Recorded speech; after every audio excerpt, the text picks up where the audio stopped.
Jemaah dimuliakan Allah Subhanahu wa taala. Kita lanjutkan pembahasan kita pada bab qatilin nafs. Betul ya? Ini bab di dalam menjelaskan tentang orang yang bunuh diri. Qatilin nafs itu adalah membunuh dirinya sendiri.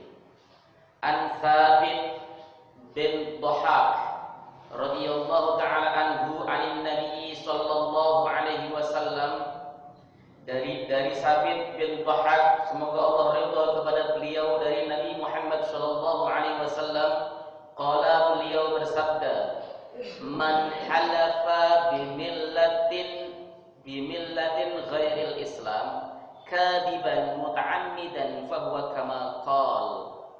Siapapun orangnya yang bersumpah dengan agama selain agama Islam, baik agama tersebut Yahudi, Nasrani ataupun Majusi, kadiban dengan maksud dusta, maksudnya enggak sebenarnya. Misalnya ada seseorang bersumpah dengan menggunakan agama orang lain, atau bersumpah bahwa dia telah menjadi pengikut agama selain Islam. Demi Allah, atau sumpah demi Allah saya sudah bukan orang Islam lagi, misalnya begitu. Atau dia bersumpah, ya, misalnya saya bersumpah dengan agama Yahudi atau agama Nasrani dan sebagainya seperti itu. Kadiban maksudnya adalah berbohong. Apakah bohongnya ini serius ataukah bercanda? Muta'ammid, dan yang jelas dia adalah orang yang menyengaja untuk berbicara begitu, tidak dalam keadaan dipaksa, tidak dalam keadaan ngigau, tidak dalam keadaan sabiqul kalam, orang yang kepleset lidahnya.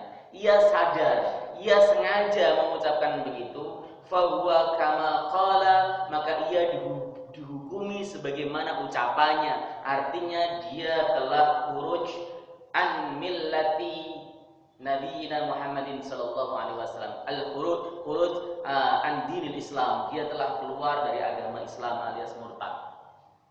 Makanya jangan main-main. Syariat itu tidak boleh dibuat untuk bercanda-bercandaan. Syariat itu tidak boleh dibuat untuk guyonan. Misalnya ada orang karena pengen diketawain, misalnya ngomong wah, apakah dia sudah inhil manfus belum ya? Padahal maksudnya mampus gitu kan. Itu nggak boleh.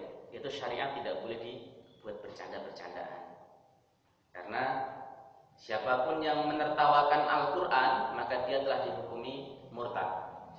Wa man qatala nafsah, siapapun orang yang membunuh dirinya sendiri bihadidatin, dengan senjata yang terbuat dari besi, udhiba biha fi nari jahannama, maka dia disiksa di neraka jahanam.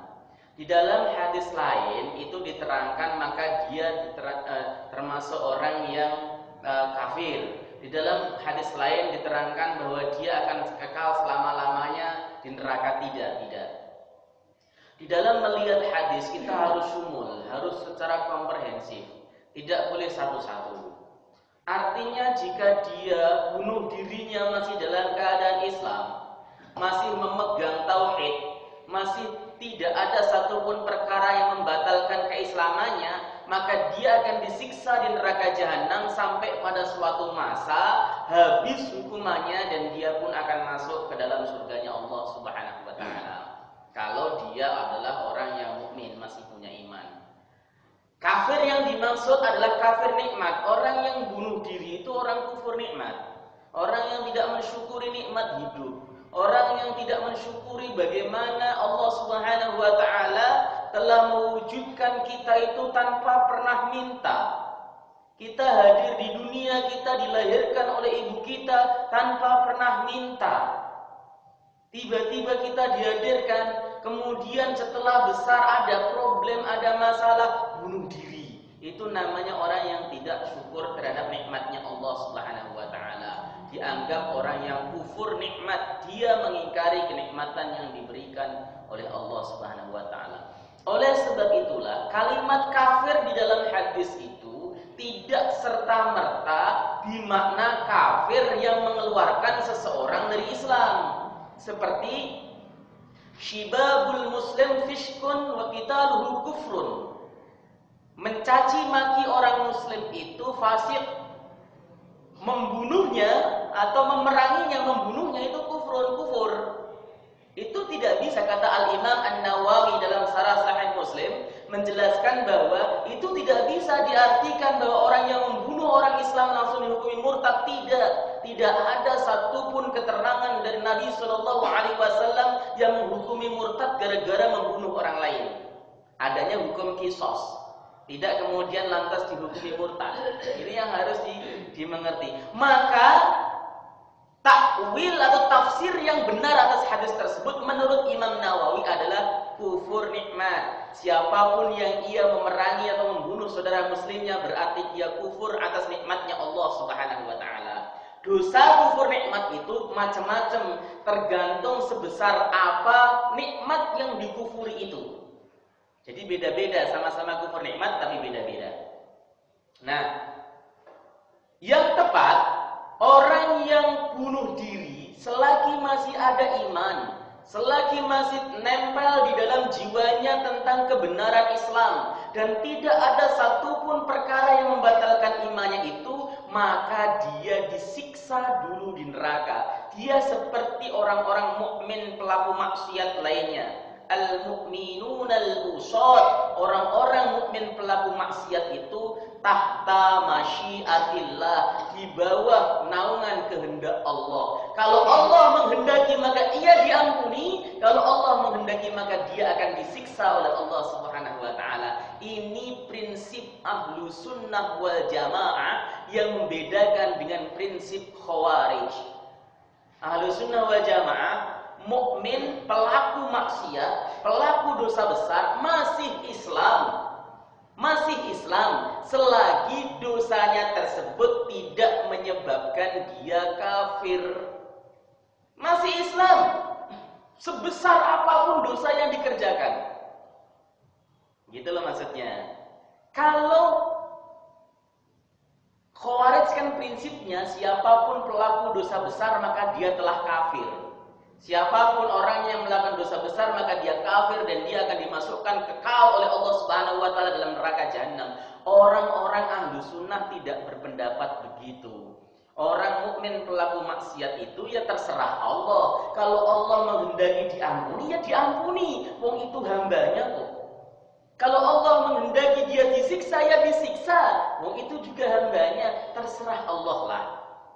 Ini mutaradif dengan firman Allah Subhanahu wa taala, "Innallaha la yaghfiru ay yushraka bihi syai'an wa yaghfiru ma duna dzalika liman yasha." Allah Subhanahu wa taala itu tidak akan mengampuni apabila ia disekutukan dengan sesuatu apapun dan akan mengampuni selain dosa-dosa musyrik bagi siapapun yang dikehendakinya. Siapapun yang dikehendakinya ini boleh, siapa hambanya, yang penting dia tidak musyrik, itu bisa dapat ampunan dari Allah Subhanahu wa taala. Maka untuk menghindari depresi yang menyebabkan kita bisa bunuh diri, itu harus mempertebal tawakal kita kepada Allah Subhanahu wa taala. Apapun yang berlaku di dunia ini itu atas kehendak dan kudrat iradat Allah. Tidak ada satupun yang keluar dari itu. Masya Allahu fa'al wa man lam yasha' lam yaf'al. Apapun yang dikehendaki Allah pasti dilakukan, dan apa yang tidak dikehendaki Allah tidak akan pernah dilakukan. Yang terjadi pada diri kita semuanya itu telah tertulis dalam data Allah Subhanahu wa taala yang kita kenal dengan sebutan Lauh al-Mahfuz.